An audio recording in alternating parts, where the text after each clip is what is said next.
உறையூர் என்கிற கிராமத்துல எச்சில் கையால் கூட காக்கா விரட்டாத கருமி ஒருத்தன் இருந்தான்.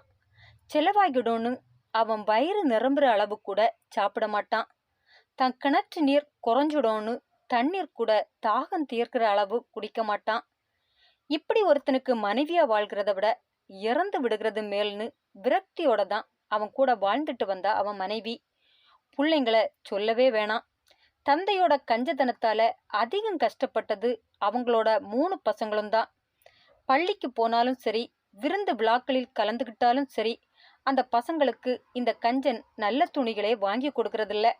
கிழிந்த உடைகளை போட்டுட்டு போறதால அந்த பசங்களை தோழர்கள் எல்லாம் கிண்டல் பண்ணி அள வச்சு தான் அனுப்புவாங்க. இப்படியான நேரங்களிலெல்லாம் 3 பசங்களும் வீட்டுக்கு வந்து தன் தாயிட்ட தான் அழுவாங்க. அந்த கஞ்சனோட மனைவியும் கணவர்கிட்ட எவ்வளவோ எடுத்து சொல்லுவாங்க. ஆனா கஞ்சன் கேட்கறதே இல்லை. கேட்டாதான் தான் சேர்த்து வச்சிருக்கிற காசுல சில ஆயிரம் குறைஞ்சிடுமே. அதுக்காகவே எதுக்கு இப்போ புது துணி? பெருசா எங்க கிழிஞ்சல் தெரியுது? ஒரு ஊசி எடுத்து நூல் வச்சு தச்சு கொடு, எல்லாம் இன்னும் 2 வருஷம் போகும் அப்படின்னு சொல்லிட்டு இவங்க கஷ்டம் தெரியாம போயிடுவான். உடையில மட்டும் இல்லைங்க, உணவு கூட அவன் சரியா உண்ண விடுறதே இல்லை. விதவிதமா ஆக்கி போட அவன் எதுவும் வீட்டுக்கு வாங்கி கொடுக்கறதே இல்லை. தினமும் பழைய சோறும் மிளகாயம்தான் அந்த பசங்களுக்கு உணவா கிடைக்குது. அப்படியே நாக்கு செத்து போயிருந்த பசங்களுக்கு ஒரு நாள் அவனோட தந்தையே பிரியாணி தருகிறதா சொன்னதும் சந்தோஷம் தலைக்கால் புரியல. ஒரே துள்ளல் குதிதான். வீடே அன்றைய பொழுது உற்சாகத்துல இருந்துச்சு. அவனுடைய இளைய மகன் முருகன், அம்மா, அப்பா எப்போ வருவாங்கம்மா? வருவாருடா, சீக்கிரமா வந்துடுவாரு. அதான் மத்தியானம் பிரியாணி வாங்கிட்டு வரேன்னு சொல்லியிருக்கார்ல, அதனாலதான் லேட் ஆகுதுன்னு நினைக்கிறேன் அப்படின்னா நான் வாசல்ல போய் நிக்கிறேம்மா அப்படின்னு சொல்லிட்டு அந்த குட்டி பையன் தன்னோட தந்தையோட வரவுக்காக வாசல்லே காத்திருந்தான். மூத்தவங்க 2 பேரும் வீட்டுக்குள்ளாலேயே காத்திருந்தாங்க. கொஞ்ச நேரத்திலேயே வீட்டுக்கு ஒரு பொதியோட வர்றான் கஞ்சன். எல்லாருமே ரொம்ப ரொம்ப ஆவலா போய் பார்க்கறாங்க. ஆனா அந்த கஞ்சன் கொண்டு வந்த பொதிய செல்ஃப் மேல வச்சுட்டு தான் மனைவியை பார்த்து, கஞ்சி ஊத்துடி, செம பசி.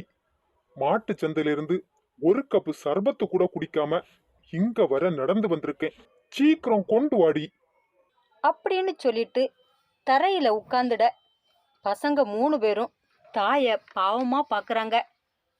இல்லடா பசங்களா, எல்லாருக்கும் பிரியாணி வாங்க முடியாதுல்ல, அதான் அப்பா உங்க 3 பேருக்கு மட்டும் வாங்கிட்டு வந்து வச்சிருக்காருன்னு நினைக்கிறேன்.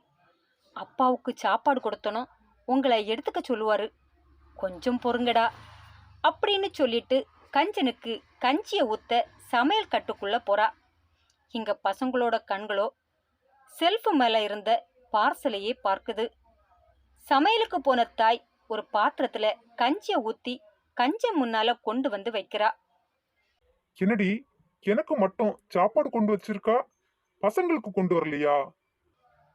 அது அது வந்துங்க, அது நீங்க நீங்க தானே பசங்களுக்கு மத்தியானம் பிரியாணி வாங்கி வர்றதா சொன்னீங்க.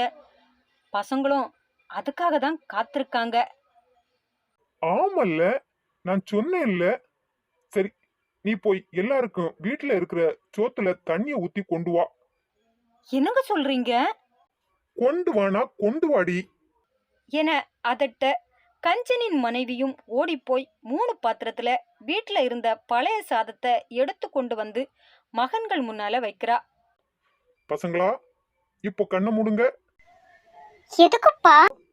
உங்களுக்கு பிரியாணி வேணுமா வேணாமா? வேணும்ப்பா. அப்ப கண்ணை மூடுங்க. என்றதும் பசங்க ஆர்வமா கண்ணை மூடுறாங்க. அந்த கஞ்சன் மனைவிய கூப்பிட்டு, ஏ வள்ளி, அந்த ஜன்னல் கதவை திற. எதுக்குங்க திறனா திறடி, மாறி பேசாத என கர்ச்சித்ததும் அவன் மனைவியும் போய் அவன் வீட்டு ஜன்னலை திறக்கிறா. என்ன ஒரு மனம், குப்புன்னு அடிக்குது. என்ன பசங்களா, பிரியாணி மனம் வருதோ? ஆமாப்பா. நல்லா வாசனை தெரியுமே. ஆமாப்பா. அப்படியே எல்லாரும் கண் திறக்காம முன்னால பிளேட்ல இருக்கிறத கொஞ்சம் கொஞ்சமா எடுத்து சாப்பிடுங்க. கண் திறந்தா பிரியாணி மறைஞ்சிடும் அப்படின்னு சொல்றான். இத பார்த்த கஞ்சனோட மனைவிக்கு தலை கொண்டு சுவத்துல முட்டிக்கலாம் போல இருந்துச்சு. ஆஹா, என்ன மனம், என்ன சுவை! கஞ்சன் ரசிச்சு ருசிச்சு சாப்பிட ஆரம்பித்தான். பக்கத்து வீட்டுல மதியம் பிரியாணின்னு தெரிஞ்சுக்கிட்டு அந்த வாசனைய வச்சே தன் பிள்ளைகளை நம்ப வச்சு உண்ண வச்ச கணவனை நொந்து கொள்ள முடியாம தலையில அடிச்சு கொண்டா கஞ்சனோட மனைவி. இப்படிதாங்க நம்மள பலரும் இருக்கோம். வாழ்க்கை முழுசுமே கஷ்டப்பட்டு உழைச்சி துட்டா சேர்க்கிறோம். ஆனா வாழ வேண்டிய வயசுல வாழாம வாழ்க்கையோட கடைசி காலத்துல யோசிக்கிறோம். சம்பாதிக்கிறதே இருக்கிற நொடிகளை அழகாக்க தான். நொடிகளை பரபரப்புக்கும் டென்ஷனுக்கும் கொடுத்துட்டு சந்தோஷத்துக்கு கஞ்சனா மாறி கடைசியில நிம்மதியை இழந்து போறோம். வரக்கூடிய சந்ததிக்கு என கூட்டி கூட்டி சேர்த்து அவங்களையும் சோம்பேறி ஆக்குறோம். இருக்கிறத இப்பவே நிறைவோடும் சந்தோஷத்தோடும் ஒவ்வொரு நொடிகளையும் அனுபவிச்சு வாழ இன்றே முடிவெடுங்க.